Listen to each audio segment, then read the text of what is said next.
there was a meeting on January 28th. Did you provide a one-week notice of the board vote on that meeting? I did not. Okay. If may I say, when we have a public meeting, we have to put a public description of the meeting in the Federal Register. It was in the Federal Register according with law, and it was said in the Federal Register that we were to discuss the Chevron report, and we were going to discuss also administrative matters and vote in administrative matters. All that is in the Federal Register. Did you provide Board Member Griffin a copy of the motion prior to the hearing? No, there is not a custom in our agency to do that. As a matter of fact, I have experiences before in which board orders, proposals for voting are kind of sprung at the moment and voted immediately without providing copies to the other board members.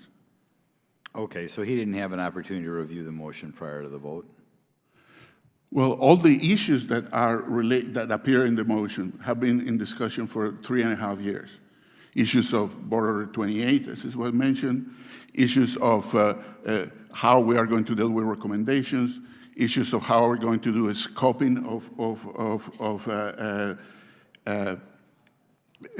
investigations, issues of what have we produced in these for all investigations so that we could basically administrative close with the product that we already have produced. And then all those things have been a continuous discussion with Mr. Griffin. I'd like to ask Mr. Griffin to comment on that, how much advance notice you were given. I had no notice of the motion. The other issues have been under discussion for years, but if you can't get a majority to support amendments to board orders, then they don't move. So that's the way a board should operate. This was clearly a planned out when the chairman had the votes.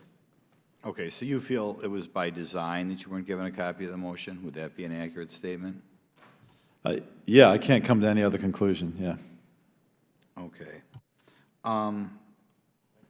Mr. Moriaso, just one more question.